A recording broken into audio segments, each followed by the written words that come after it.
Good evening विद्यार्थियों। अवनी राज science education channel पर आपका स्वागत है।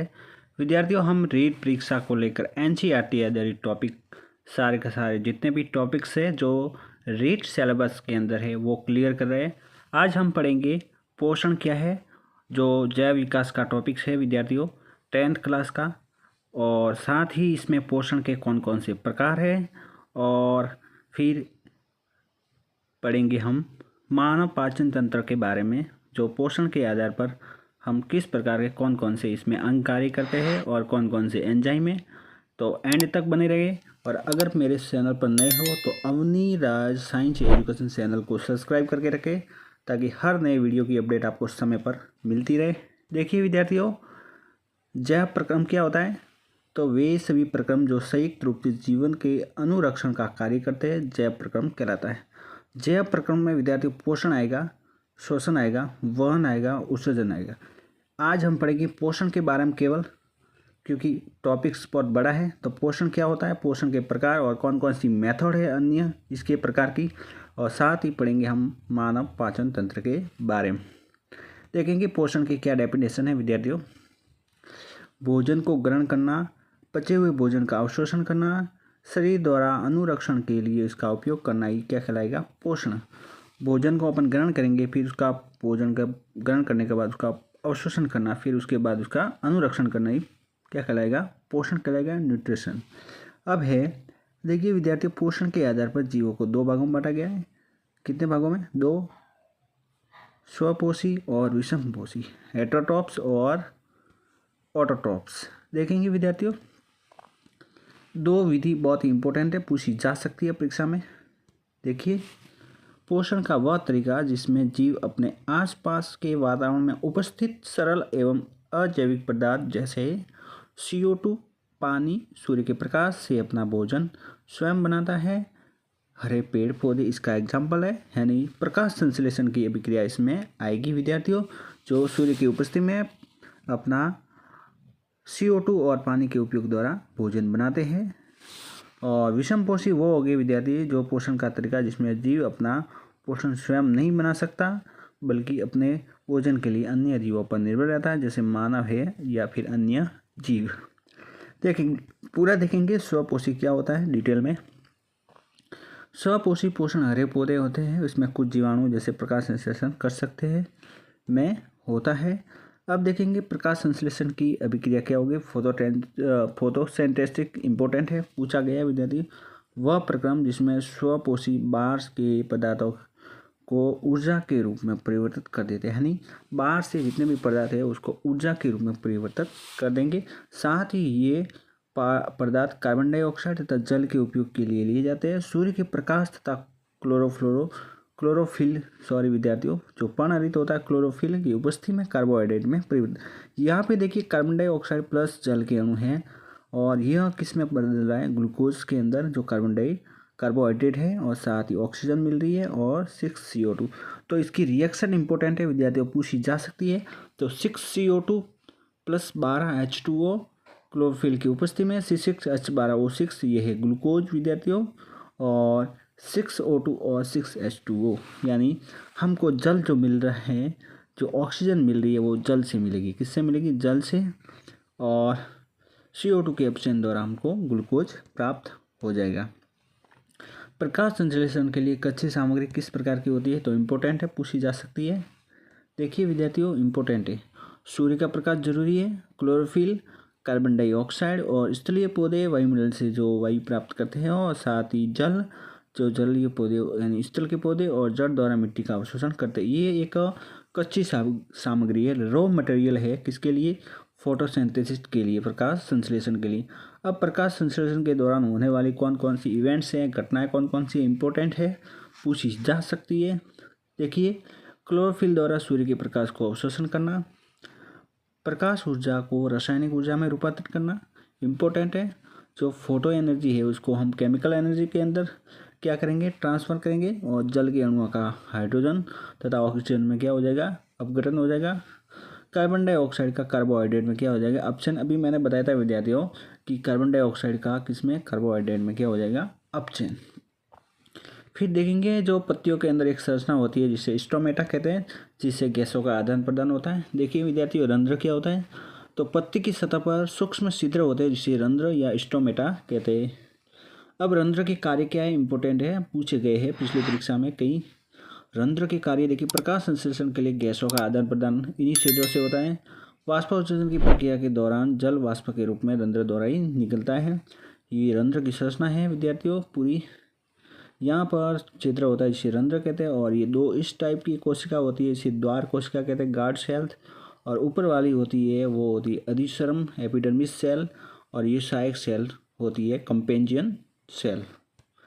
नेक्स्ट देखेंगे विद्यार्थियों, यहाँ पे देखिए पत्ती की सतह पर सूक्ष्म छिद्र गैसों के विनिमय और उत्सर्जन के लिए खुलते हुए रंध्र, यानी रंध्र खुले रहे।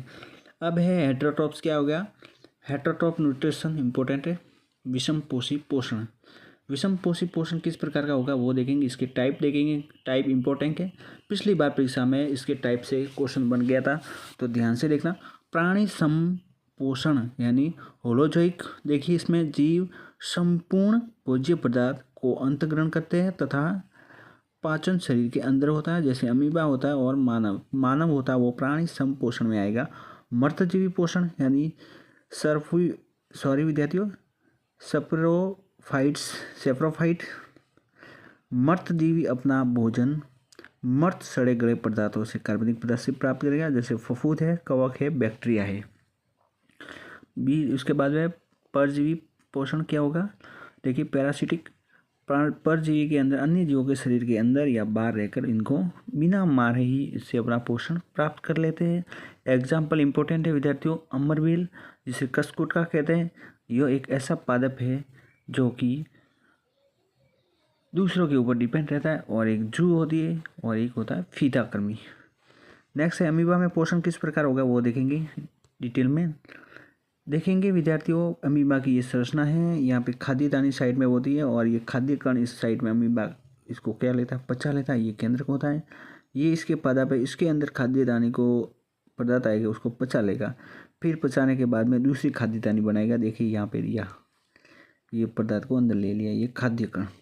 तो देखेंगे इसको पूरे डिटेल में क्या होता है। देखिए अमीबा होता है वो अपना पादप की सहायता से क्या लेता है, भोजन को घेर लेता है।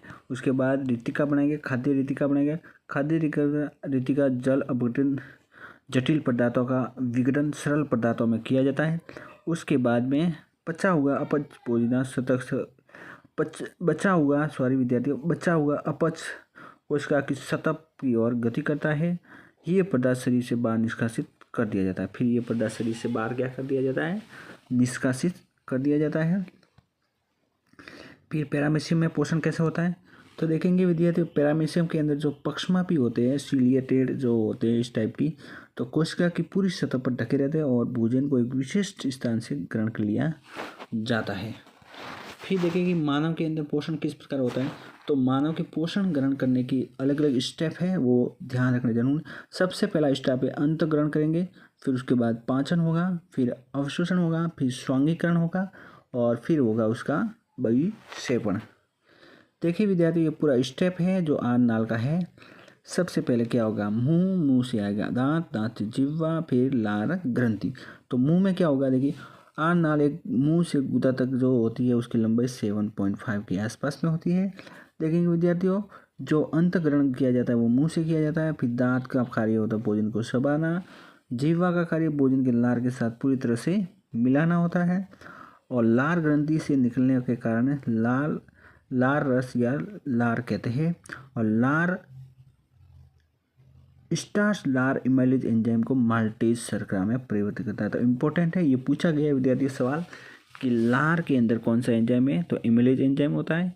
ये किसमें, माल्टोज शर्करा में बदल देता है स्टार्च।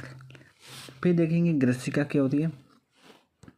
ग्रसिका विद्यार्थियों, मुंह से आमाशय तक भोजन ग्रहण। ग्रसिका की क्रमांकुंचन गति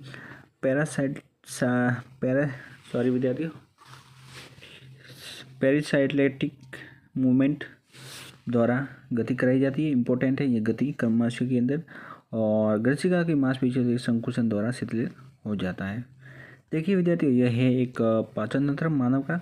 ये मुख और ग्रसिका और आमाशय, और ये शुद्रांत्र यानी छोटी आंत और वृद्धांत्र बड़ी आंत, इसको कॉलन कहते हैं। गुदा, ये परिशेषिका जो अवशेषी अंग है, और उसके बाद अग्नाशय, फिर पीतनली, उसके बाद में पित्ताशय जहाँ पित्त का एकत्र होता है, और यकृत के अंदर पित्त बनता है जो यकृत यानी लीवर। इसके बाद देखेंगे विद्यार्थियों आमाशय क्या होता है। तो आमाशय स्टोमस, देखिए इसके अंदर 3 ग्रंथियाँ होता है। जठर ग्रंथि होती है, और जठर ग्रंथि से पेप्सिन, हाइड्रोक्लोरिक अम्ल और श्लेष्मा 3 पदार्थ निकलते हैं आमाशय से। तो पाचन एंजाइम प्रोटीन का पाचन करता है कौन? पेप्सिन करता है। कौन करता है? पेप्सिन। उसके बाद देखेंगे विद्यार्थियों जो हाइड्रोक्लोरिक अम्ल है वो अम्लीय माध्यम तैयार करता है, और पेप्सिन की क्रिया की सहायता करता है, और बैक्टीरिया वगैरह होते हैं उनको मारने में सहायक होता है HCl। श्लेष्मा आमाशय के आंतरिक स्तर की अम्ल से रक्षा करती है। कौन? श्लेष्मा। फिर शुद्रांत्र देखेंगे 4 नंबर शुद्रांत्र। इसके अंदर आंत के अंदर कार्बोहाइड्रेट, और इसके बाद आंत रस द्वारा वसा प्रोटीन, तो ग्लूकोज परिवर्तित, फिर वसा को वसी अम्ल और ग्लिसरॉल के प्रोटीन को एमिनो अम्ल के अंदर परिवर्तित कर लिया जाता है। यकृत के अंदर देखेंगे विद्यार्थी यकृत और अग्नाशय से स्त्रावन करती है कौन? ये एंजाइम, और यकृत से पीत रस और पीत लवण प्राप्त होते हैं। फिर उसके बाद में वसा से पीत लवण और वसा बड़ी गुलिकाओं को छोटी गुलिकाओं में एमुल्सीकरण द्वारा तोड़ दिया जाता है। अग्नाशय के अंदर विद्यार्थियों अग्नाशय रस होता है, और यहाँ पर 3 एंजाइम इसमें होते हैं, इमाइलेज, ट्रिप्सिन और लाइपेज। तीनों के अलग अलग कार्य। प्रोटीन को पेंटोज के अंदर कौन बदलता है? ट्रिप्सिन बदलता है पेंटोज पेप्टोज के अंदर। वसा को वसी अम्ल में लाइपेज, और स्टार्च को ग्लूकोज के अंदर इमाइलेज एंजाइम बदलता है। और फिर उसके बाद दीर्घ रोग इंपॉर्टेंट है, ये अवशोषण सतही क्षेत्रफल को बढ़ा देते हैं। कौन? दीर्घ रोग इंपॉर्टेंट है। फिर वृद्धांत्र यानी बड़ी आंत, ये क्या करती है? जल अवशोषण, वजनीय पदार्थ को शरीर से बाहर निकालने में सहायता करता है, और अन्य खनिज लवणों का भी अवशोषण कौन करता है? वृद्धांत्र।